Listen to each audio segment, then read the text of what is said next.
Hey, on this episode we're talking pickles. Stick around, hope you enjoy this one. Hey everybody, welcome back to the channel. Today we're going to talk about pickles. So what we got here is some pickling cucumbers that we've grown here at the farm. We've got two different varieties. We've got this one here, I'm pretty sure is the Dar pickling cucumber. It's a bush style cucumber. This here is a Boston pickling cucumber.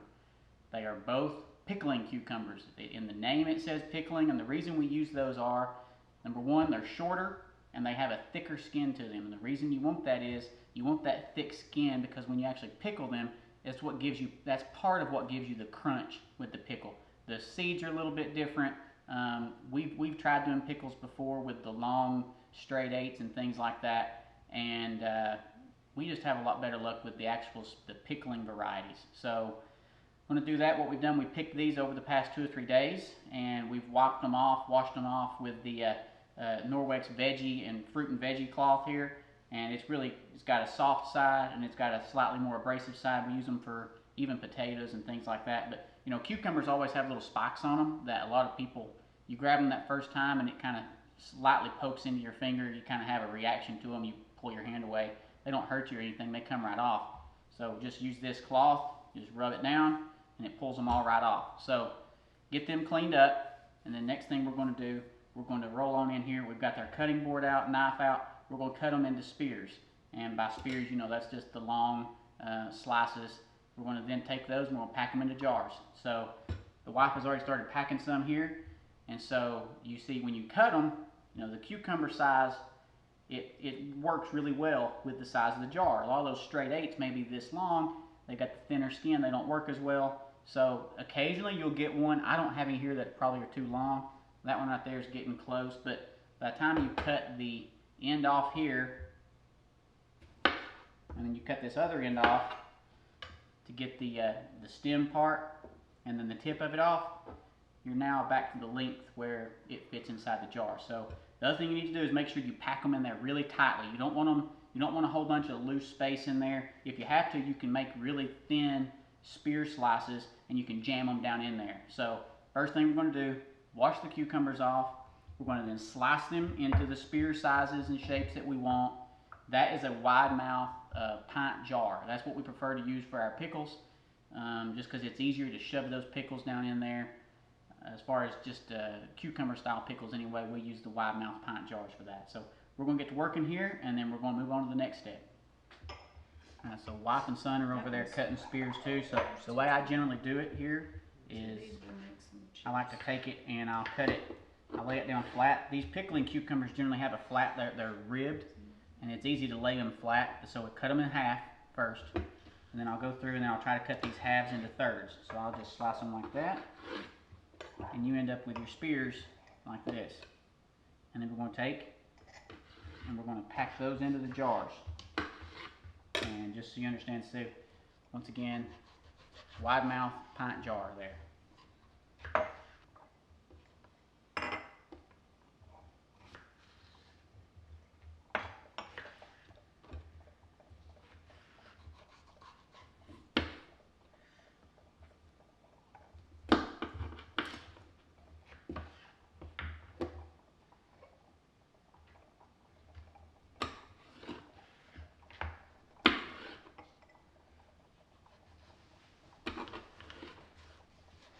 Okay, so we've got the cucumbers cut and packed in the jars here, so packed in there real nice and tight. We've left about a 1/4 inch headspace in them. Some of the cucumbers were odd shaped, and so what we did then was, since the kids like to have chips on pickle chips on their sandwiches, hamburgers, things like that, any odd shaped cucumbers we actually cut into, you know, the little discs to make chips out of. Same thing, going to put them about a 1/4 inch headspace over the top of that. We're going to go through the ingredients we're going to use to pickle these with here now. So what we got here is we got some distilled water, and then we've got distilled white vinegar. We've got pickling canning salt. We've got various pickling spices. So it's pickling spice, but they're in different bottles. It's the same thing. Calcium chloride, this is salt, but we only use a little bit of this. This is what helps make the pickles really crunchy. We got some dill weed, just adds a little bit of extra flavor to it. Oh, and then because we are doing garlic dill, I brought in some garlic from that we grew this year. These are some of the smaller heads of garlic that we had, and so these they dried a little bit faster than the others, but I don't know if they would keep as long. So I'm just going to use these smaller little heads of garlic, and we'll bust them open and get the cloves out, and we'll shove those cloves down inside the jars. Okay. All right, let's prep this garlic here. I'm going to go snip these tips off here and get that ready. Okay, got the garlic here cut. We're just going to start to bust them up into the individual cloves. See, like I said, some of these, since these were the smaller, I'll call them lesser garlic, not all the cloves are fully developed in here, so this is going to be just kind of hit or miss. Man, it smells incredible though. This homegrown fresh garlic smells so good. All right, first thing we're going to do is, like I said, this recipe, it was based on 8 pints. So when I added the fact that when I added or entered in that we have 14 pints to run this on, it gives some really weird quantities. So like, it's not too bad compared to some of the others I've seen before. Like, so 5 1/4 cups of water, 5 cups distilled white vinegar, 3 1/2 tablespoons of white sugar, 4/7 cups of pickling salt. So that's one of the crazy ones. So I'm just going to go with, as close as I can to that. I'm just going to do a little bit more than 1/2 cup. 5 1/4 tablespoons of pickling spice, 7 teaspoons of dill weed, and then 1 garlic clove, or depending on how much garlic you like, you can do 1 or 2 garlic cloves per jar. And then what are we doing? Half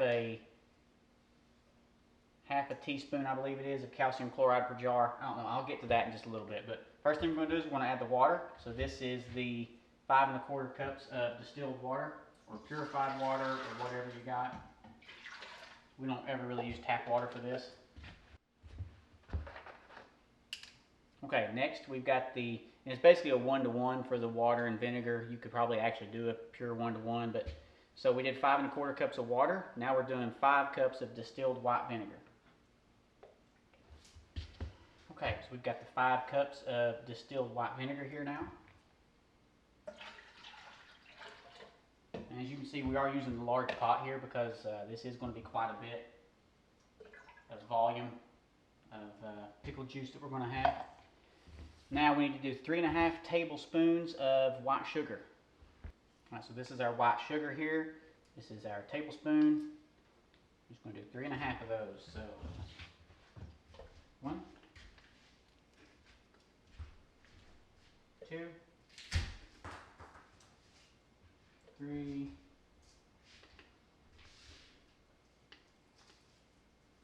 and roughly 1/2. Okay. Okay, that's it for the sugar. Now we switch devices now, and we do 4/7 of a cup of pickling salt. So that's a little bit more than 1/2 cup. So what I've done is I've just taken this and I've adjusted it to just slightly more than 1/2 cup, and that's what I want to do for this now. We keep part of our pickling salt just in this little container so it's easy to get to and quick. So I'm just going to add it into this until I get to that point.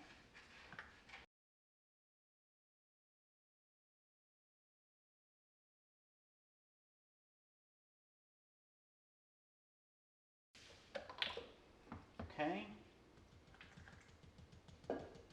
So a little bit more than 1/2 cup of pickling salt. I got to do the pickling spice. So 5 1/4 tablespoons of pickling spice. Some people like to put their pickling spice in a little bag. That way the spice just stays in the bag, and then whenever they're done boiling it, they pull that bag out and you don't have all the spice floating around. I like to leave the spice in because it makes the presentation of the jars just look really neat. It looks really pretty, if you want to call it that. You got all the spices floating around in there, settling in on top of the cucumber spears, and it just makes for a real nice presentation. So I just keep the pickling spice in the jars loose, floating around whenever I do this. So next we've got to do the pickling spice. So 5 1/4 tablespoons of pickling spice. Once again, we got our tablespoon measure here.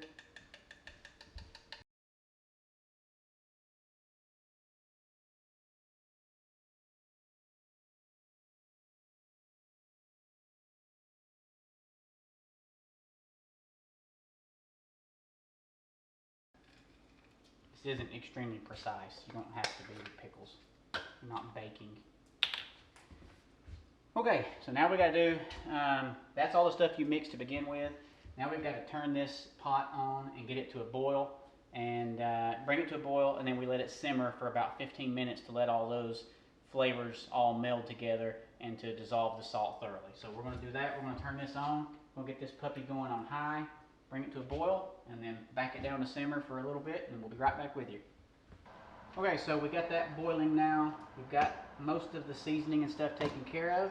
Now what we're doing is these garlic cloves that I had my wife breaking up a while ago, we're taking and we're shoving them down inside the jars. So just 1 or 2, depending on how much garlic flavor you like. Some of these broke in half, so I'm just going to drop them in there. They'll add flavor with them being busted open like that. I usually like to wedge them down in between the garlic to some extent. Now these chips are going to be a little different, so I'll just push it down the side, pop it down in there, and then there's another one that needs one. So okay, got that taken care of. Next we're going to add our calcium chloride, which you know, Mrs. Wages has their own version, Ball has their own. They call it extra crunch or pickle crisp or whatever. All it is calcium chloride salt. And so what I'm doing there, let me make sure I'm doing a 1/4 teaspoon of calcium chloride. So doing 1/4 in each jar. Just dumping it on the top. Okay, calcium chloride's been added. Now we're doing dill weed. I've actually got dill growing in the garden out there now, but it's not to a point where I can harvest it yet, so we're using the dried store-bought dill weed until that out there is ready. The recipe says 1/2 teaspoon dill weed. Sometimes I do 1/4, sometimes I do 1/2. It all depends on how much you like dill. And you may want to read your pickling spice too, make sure it doesn't already have dill in it as well, because that can make a difference. So just dumping the dill in on top.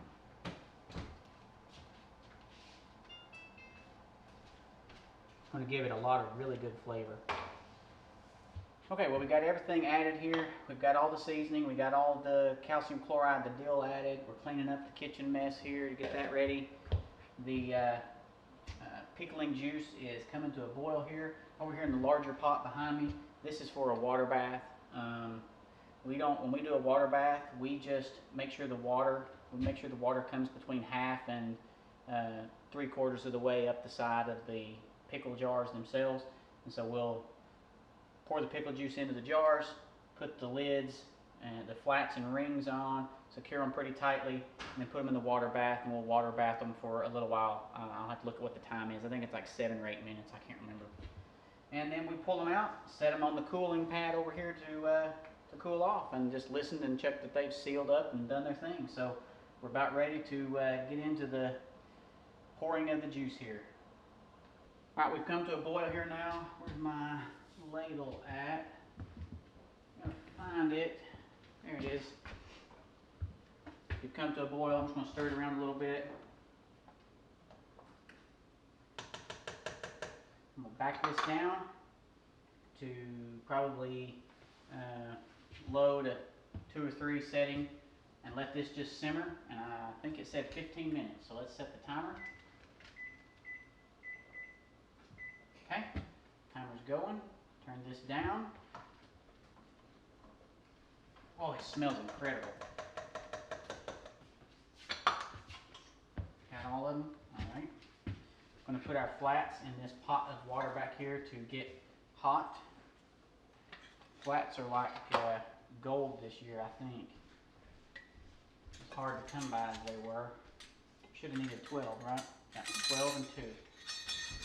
Everything's ready. Now we're just waiting here for the timer to go off for us to start doing this. You'll notice we're doing this on a glass cooktop. A lot of people are afraid to can on flat top surfaces, glass cooktops, because there's a lot of people, excuse me, a lot of people out there talk about the danger associated with it, one thing after the other. We can all kinds of stuff every year. I mean, last year we canned probably 100 quarts of, we pressure canned probably around 100 quarts of green beans, and then we do pickles and tomatoes and spaghetti sauce and all that. You can on a glass cooktop. I mean, somebody that says you can't, I don't know what they're talking about. Yes, you gotta be careful. You can't have a whole bunch of weight on here. You can't have large pots covering the whole top. This pot here is only about full to here with the pickle juice. This pot over here is only full to, you know, maybe a quarter of the way up with just hot water. So it's not like we have a whole bunch of weight setting on top of this glass cooktop.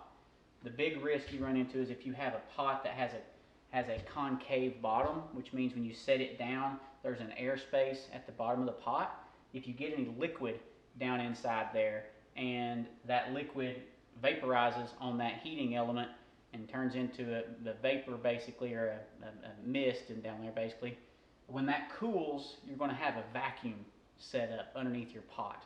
And you can have an issue with when you go to take that pot off, you can have some breakage of those tops. So you got to make sure any pots that you're using are flat bottom pots, that you don't have that concave bottom on the bottom of your pots. But a lot of the old ones, a lot of the old canners, what do they call those? Those like enamel, or what were the old pots? You remember? Like what Mom and everybody used to can in. I think they were. They're like a painted speckled. enamel, yeah, speckled, enameled, painted kind of pot. I forget. They all had big, they had basically concave bottoms on them, and I think the reason for that was because they would set on top of those electric heating elements, and they would kind of nestle there, and that recessed bottom kept it on that eye and kept it from shifting off of the eye. You really don't want to use those on a glass cooktop because that does create that airspace down there. Just something to think about. All right, timer just went off. I gotta turn that eye off because there's nothing on it anymore. All right, timer went off. We're going to start putting the juice in here. And so I'm going to scoop the juice in, and then the wife is going to come behind me. So it's almost 1 ladle per jar right now. She's going to come along behind. She's going to wipe the rim off to make sure there's nothing on it. And then she's going to put the flat on, and we're going to put it in the water bath to get it ready.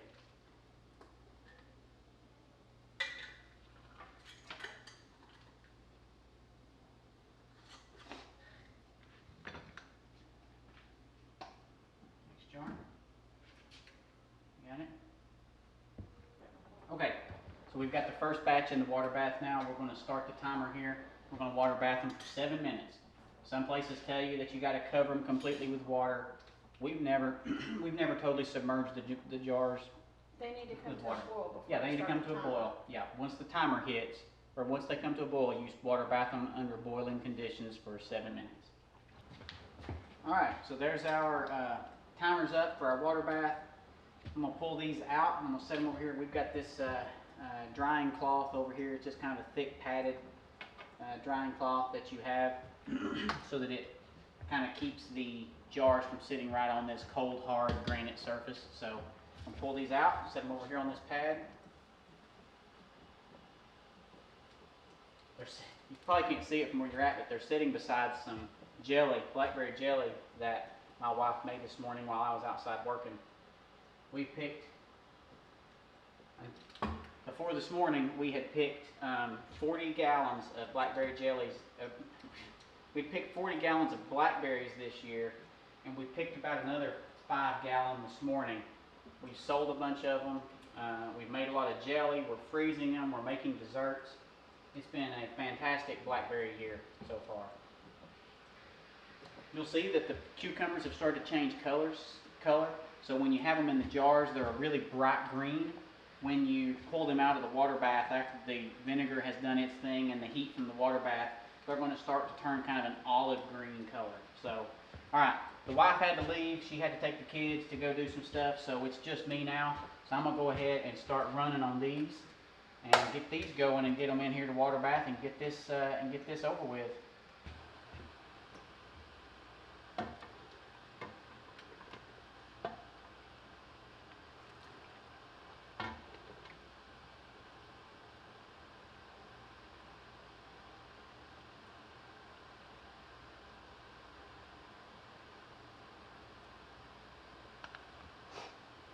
Take the towel.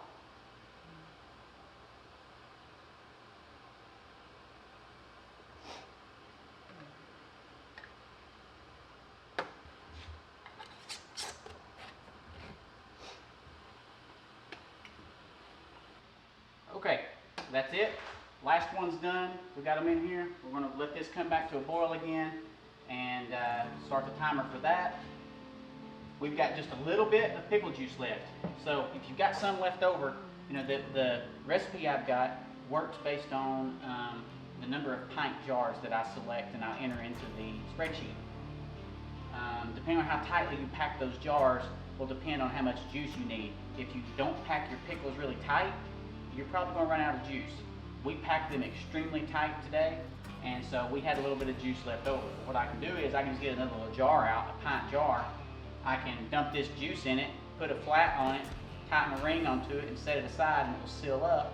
And we can use that juice for the next run of pickles that we make. We'll just add that whole jar into the batch after we follow the recipe and mix it all up, and then you've just added a little bit more juice into your mix there. So anyway, that's how we do it. This is our pickles. Hope you enjoyed this video. You know, we enjoy doing these farm lifestyle, self-sufficiency, hunt, fish, cook, or hunt, cook, eat type videos, and these, you know, farm to table videos and all that sort of stuff. We enjoy doing it. I hope you enjoy watching them. I ask that you please, you know, leave a comment, hit that thumbs up, hit the subscribe button. You know, just let us know what you think. Hope you have yourself a wonderful day. Stay safe, and God bless.